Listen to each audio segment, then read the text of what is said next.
અત્યારે ખૂબ જ ભયંકર રીતે ગરમીઓ પડી રહી છે, ત્યારે દરેક વ્યક્તિને જમવામાં શું બનાવવું તે તો પ્રશ્ન થાય જ છે, પણ શાક રોટલી પણ નથી ભાવતા. તો આજ ડિમ્પલ્સ ડિશીસમાં સોમવારથી શનિવારની ફટાફટ બનતી 6 ડીશ તૈયાર થશે, જેને તમે વેટ લોસમાં પણ લઈ શકો છો, હલકી ફૂલકી ભૂખમાં પણ લઈ શકો, બપોરે કે સાંજે પણ લઈ શકો, અને એકદમ હળવું જમવું હોય ત્યારે પણ તમે લઈ શકો છો. અને લાંબા સમય સુધી કિચનમાં ગરમી ખાવાની પણ કોઈ જરૂર રહેશે નહીં. તમને બનાવવામાં પણ સરળતા રહેશે અને ખાવાવાળાને ખાવામાં પણ ખૂબ મજા આવશે, અને ઘરમાં મળી રહે તેવી સામગ્રીઓથી તૈયાર થશે. તો ચલો સોમવારથી શનિવારની ટેસ્ટી ડીશ બનાવવાની રેસીપી શરૂ કરીએ.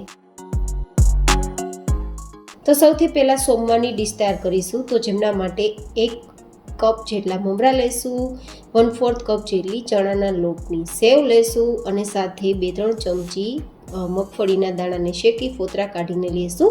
1/4 કપ જેટલી મસાલા ચણા દાળ, તમે અહીંયા દાળિયાની દાળ લઈ શકો છો. 1 નંગ ટુકડા કરેલું ટમેટું અને 1 નંગ ડુંગળી આપણે ગરમી ના લાગે તેના માટે ઉપયોગમાં લીધી છે. થોડા ધાણા ઉમેરી દઈશું અને થોડા દાડમના દાણા, અહીંયા તમે કાચી કેરીનો ઉપયોગ કરી શકો છો. અને 2 ચમચી ગ્રીન ચટણીનું જે સૂકી ચટણી કહેવાય તે ઉમેરી દઈશું, અને થોડું સેંધા નમક સ્વાદ પ્રમાણે, થોડું લાલ મરચું પાવડર ટેસ્ટ પ્રમાણે, અને થોડું ધાણા જીરું પાવડર ઉમેરી દઈશું.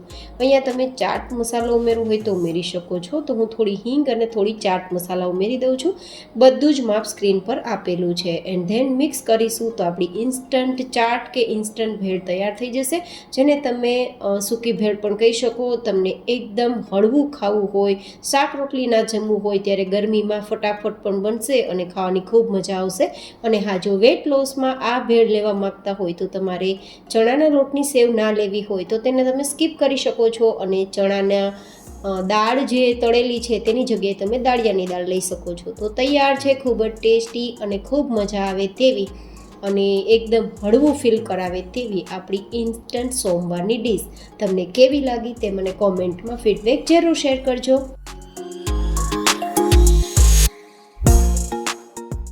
હવે તૈયાર કરીશું મંગળવારની ડીશ. તો જેમના માટે કડાઈમાં 1 ચમચી દેશી ઘી લેશું. તમે તેલનો ઉપયોગ કરી શકો છો, અને માત્ર અડધી ચમચી ઘીમાં પણ આ વેરાયટી તૈયાર કરી શકો છો. હવે તેમાં આપણે થોડું જીરું ઉમેરી દઈશું, અને પછી આપણે થોડા મીઠા લીમડાના પાન ઉમેરી દઈશું, મરચાંના ટુકડા તીખાસ પ્રમાણે તમે વધઘટ કરી શકો છો. ધેન 2-3 ચમચી કાચા મગફળીના દાણા ઉમેરી દઈશું, અને આ રીતે સાતળ્યા બાદ આપણે 1 થી 2 નંગ ટમેટાના ટુકડા અને થોડા લીલા ધાણા ઉમેરી દઈશું. અને હવે આપણે તેમાં થોડું સેંધા નમક 1 થી 1.5 નાની ચમચી કે ટેસ્ટ પ્રમાણે, અને થોડા મખાના, જો કે ટોટલી ઓપ્શનલ છે મખાના ઉમેરવા, પણ ગરમીમાં સ્પેશિયલી સારા હેલ્થ માટે હોય છે તો મેં ઉમેર્યા છે. ને 1 કપ જેટલો સાંબો, અને તે સાંબાને ધોઈ પછી ઉમેરવાનો છે. અને હવે જેટલો સાંબો છે તેના 3 ભાગનું એટલે કે 3 વાટકી જેટલું આપણે પાણી ઉમેરી દઈશું. સાંબો છે તે વજન ઉતારવામાં અને આપણે ગરમીઓમાં એકદમ હળવું ખાવું હોય તો ત્યારે પણ ખૂબ એકદમ મજા આવે તેવું કામ કરે છે. તો તમે બંનેમાં લઈ શકો, ગરમીની હળવી ડીશ ખાવામાં પણ અને વેટ લોસ માટે પણ. તો હવે મિક્સ કરી ધીમા ગેસની ફ્લેમ પર આપણે 5 મિનિટ થવા દેશું તો ફટાફટ દાણો ફૂલી જશે, કારણ કે સાંબારને ફૂલતા સમય નથી લાગતો. તો 5 મિનિટ પછી આપણે એક દાણો ચેક કરી લેવાનો. સાંબાનો દાણો કાચો ના રહેવો જોઈએ. અને અત્યારે તમને જે મિશ્રણ ભેગું દેખાય છે ને, તે ઠંડુ થતાં એકદમ છૂટો દાણો થઈ જશે. જે રીતે આપણે રાઈસ તૈયાર કરીએ છીએ ને, મતલબ ભાત, તેવો દાણો છૂટો તૈયાર થઈ જશે, પણ ટેસ્ટી ખૂબ લાગશે. તો તમે આ ખીચડીને વ્રતમાં પણ લઈ શકો, વેટ લોસમાં પણ લઈ શકો, અને એકદમ હળવું જમવું હોય, ગરમીમાં હેવી જમવાની ઈચ્છા ના હોય ત્યારે પણ લઈ શકો છો. તો એકદમ સરસ આપણી આ ઇન્સ્ટન્ટ ડીશ તૈયાર થઈ ગઈ છે. ઉપરથી ઈચ્છા હોય તો તમે દાડમના દાણાથી ગાર્નિશ પણ કરી શકો છો. અને આ ડીશને દહીં સાથે કે છાશ સાથે પણ ખૂબ મજા આવે છે. જરૂરથી ટ્રાય કરજો. તો મંગળવારની ડીશ કેવી લાગી તે પણ મને જરૂર બતાવજો.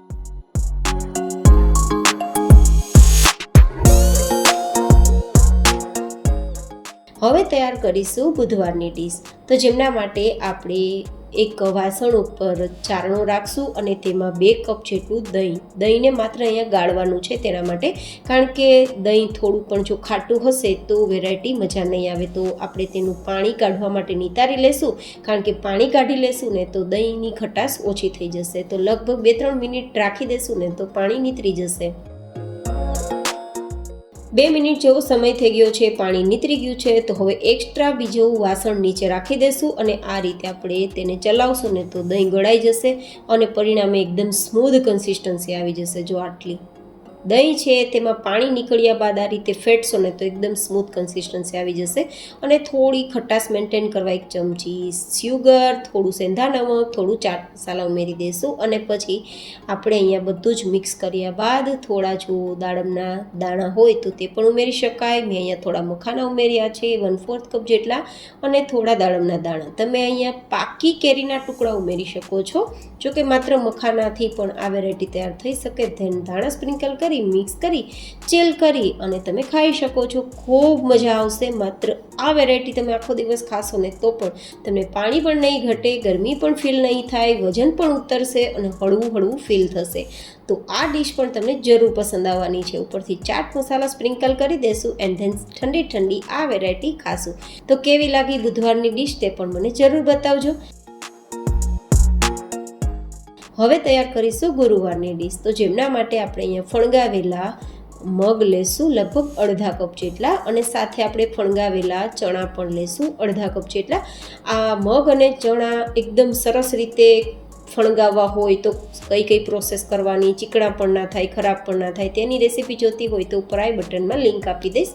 ઘરે એકદમ પરફેક્ટ તૈયાર કરી શકો છો. અને આ બંને વસ્તુ ઉમેર્યા બાદ તેમાં આપણે ટમેટાના ટુકડા ઉમેરી દઈશું 1 નંગ જેટલા અને 1 નંગ જેટલા ડુંગળીના ટુકડા. જો કે ગરમી છે તો ડુંગળી જરૂર ખાવી જોઈએ. થોડા લીલા ધાણા ઉમેરી દઈશું અને 1 ચમચી જેટલી ગ્રીન ચટણી, થોડા દાડમના દાણા. ગ્રીન ચટણી તમારી પાસે ના હોય તો થોડા મરચાંના ટુકડા પણ તમે ઉમેરી શકો છો તીખાસ માટે. અને 2 ચમચી જેટલો ટમેટો કેચઅપ ઉમેરી દઈશું. અને પછી સેંધા નમક ઉમેરીશું, અડધી નાની ચમચી જેટલું લાલ મરચું પાવડર અને થોડો ચાટ મસાલા એન્ડ ધેન બધું મિક્સ કરીશું. તો આપણું ઇન્સ્ટન્ટ પ્રોટીનથી ભરપૂર ભેળ તૈયાર થઈ જશે. તમને ખૂબ જ ટેસ્ટી પણ લાગશે અને હળવું ફીલ થશે અને તમારું વજન પણ ઉતરશે અને આખો દિવસ એનર્જી રહેશે. તો જરૂરથી ટ્રાય કરજો અને ગુરુવારની આ ડિશ કેવી લાગી તે પણ મને જરૂર બતાવજો.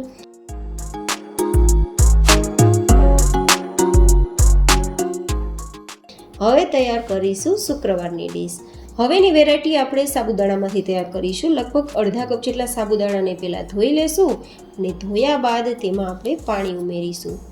લગભગ અડધા કપ જેટલું, મતલબ જેટલા સાબુદાણા હોય તેટલું જ પાણી ઉમેરી થોડી વાર માટે ઢાંકીને તેને ફૂલવાનો સમય આપશું. ત્યાં સુધીમાં આપણે આગળની પ્રોસેસ કરવા માટે લગભગ 1 નાની ચમચી જેટલું ઘી ગરમ કરીશું. થોડા કાજુના ટુકડા, તમે અહીંયા કાજુના ટુકડા ના ઉમેરવા હોય તો ઓપ્શનલ છે. માત્ર મગફળીના દાણા ઉપયોગમાં લઈ શકો છો. મેં બંને વસ્તુ 2 ચમચી લીધા છે, કાચા મગફળીના દાણા એન્ડ કાજુ. ધેન આ બંનેને શેકી લઈશું ઘીમાં. તો એકદમ સરસ ફ્લેવર આપશે, ટેસ્ટ પણ આપશે અને તમને પસંદ પણ આવશે. હવે આ બંને વસ્તુને બહાર કાઢી લેશું. ગાઈઝ, આ વેરાયટી જરૂર ટ્રાય કરજો, બહુ જ પસંદ આવશે અને આ વેરાયટી તે તમે ફરાળમાં પણ લઈ શકો છો. હવે આપણે મખાનાને પણ આ જ રીતે શેકી લઈશું. મખાના ઉમેરવા ઓપ્શનલ છે પણ ઉમેરશો તો તમને મજા આવશે. હવે ફરીથી 1 ચમચી જેટલું ઘી ઉમેરીશું અને તેમાં થોડું જીરું આપણે ઉમેરીશું, થોડા મીઠા લીમડાના પાન એન્ડ ધેન 1 નંગ બટેટાની પાતળી સ્લાઇસ ઉમેરી દઈશું. બટેટું ઉમેરવું ઓપ્શનલ છે. જો સ્પેશિયલી વેટ લોસ માટે આ વેરાયટી બનાવતા હોય તો બટેટાની જગ્યાએ તમારે માત્ર ટમેટાનું પ્રમાણ વધારવાનું રહેશે. તો આપણે 1 નંગ ટમેટાનું ટુકડા, થોડા મરચાંના અને થોડું આદું પણ ઉમેરી દઈશું એન્ડ ધેન આ રીતે મિક્સ કરી સાતળી લેશું. પણ હા, થોડા ટેસ્ટ માટે બટેટું ઉમેરશો અથવા વ્રત માટે તૈયાર કરતા હોય તો બટેટું ઉમેરશો તો મજા આવશે. 1 થી 1.5 નાની ચમચી સેંધા નમક, થોડો ચાટ મસાલા ઉમેરી દઈશું અને થોડો મરી પાવડર ઉમેરી દઈશું. Then mix. હવે આપણે આ રીતે થોડી વાર માટે ઢાંકીને છોડી દઈશું તો બરાબર સતળાઈ જશે. તો હવે થોડી વાર બાદ જોઈએ ને તો આપણા સાબુદાણા ફૂલી ગયા છે. 15-20 મિનિટમાં આટલા સરસ ફૂલી ગયા છે. તો પાણીથી નિતારી લેશું અને નિતાર્યા બાદ આપણે જે સ્લાઇસ આપણી તૈયાર થાય છે ને તેમાં આ રીતે મિક્સ કરી દઈશું. અને હવે મિક્સ કર્યા બાદ તેમાં આપણે થોડું પાણી પણ ઉમેરવાનું છે. તો લગભગ 1.5 કપ જેટલું પાણી ઉમેરશું. અડધા કપ જેટલા સાબુદાણા હતા તો તેના 1.5 કપ એટલે કે 5 ગણું આપણે પાણી ઉમેરશું. તો આ રીતે હવે આપણે ઢાંકી દઈશું અને 5 મિનિટ થવા દઈશું. ગેસની ફ્લેમ ધીમી હશે તો એકદમ સરસ સાબુદાણા આપણા ફૂલી જશે. આજની બધી જ વેરાયટી માત્ર 10-15 મિનિટમાં તૈયાર થાય તેવી જ મેં તમને બતાવી છે, જેમાં તમને જમવાનું હલકું ફૂલકું ફીલ પણ થશે અને વેટ લોસમાં પણ લઈ શકશો અને લાંબા સમય સુધી કિચનમાં ગરમી પણ નહીં ખાવી પડે. તો આપણે મખાના, શિંગદાણા અને કાજુ ઉમેરી, થોડા ધાણા ઉમેરી મિક્સ કરી દઈશું અને આ વેરાયટીને નીચે ઉતારીને સર્વ કરશું. આ વેરાયટી વેટ લોસમાં, વ્રતમાં કે હલકી ફૂલકી વસ્તુઓ ખાવી હોય ત્યારે પણ તમે લઈ શકો છો. તો કેવી લાગી તમને મારી આજની શુક્રવારની ડીશ તે પણ મને જરૂર બતાવજો. મારી મહેનત પસંદ આવે તો લાઈક કરજો. ચેનલ પર આવા અવનવા વિડીયો જોવા માટે ચેનલને સબસ્ક્રાઈબ પણ જરૂરથી કરજો.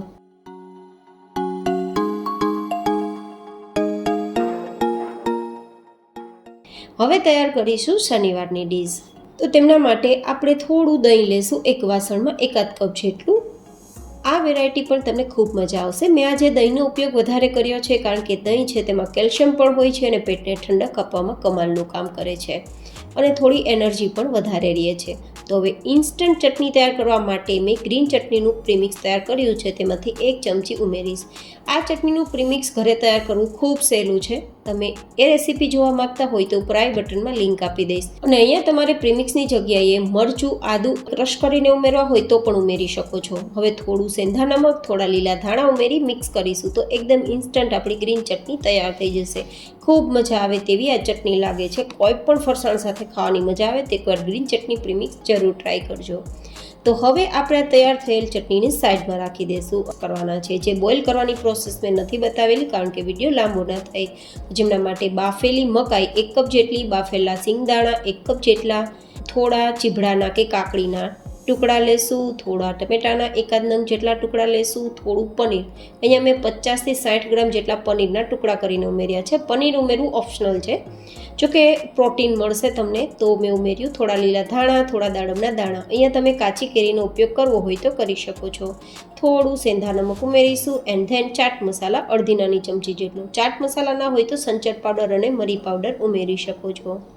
અને અહીંયા થોડું તીખાસ માટે ગ્રીન ચટણીનું પ્રીમિક્સ ઉમેરું છું. તમે અહીંયા લીલું મરચું થોડું તીખાસ માટે નાનું નાનું સમારીને ઉમેરી શકો છો. અને આ રીતે બધું જ મિક્સ કર્યા બાદ આપણે જે દહીંની ચટણી તૈયાર કરી છે ને તેને પણ આ રીતે જરૂર મુજબ ઉપયોગમાં લેશું એન્ડ ધેન મિક્સ કરીશું. તો આ આપણી ચાટ પણ ખૂબ મજા આવશે. આ ચાટ તો તમારો ફટાફટ વેટ લોસ કરશે. જ્યારે ભૂખ લાગે ત્યારે આખો દિવસ જો આ ખાશો ને તો મને ખાતરી છે કે થોડા જ સમયમાં ઘણું બધું વેટ લોસ થશે, છતાં તમને ફૂલ એનર્જી રહેશે અને સ્ફૂર્તિ પણ રહેશે. રવિવારે તમારે શું કરવું એ તમે જાતે ડિસાઇડ કરી શકો છો. તો મેં રવિવારની ડીશ શેર નથી કરી. મને આશા છે કે તમને આ સોમવારથી શનિવારની ડીશ ખૂબ પસંદ આવી હશે. તો ફરી મળીશું એક નવી જેન હેલ્ધી રેસીપી સાથે. ત્યાં સુધી stay healthy and stay happy.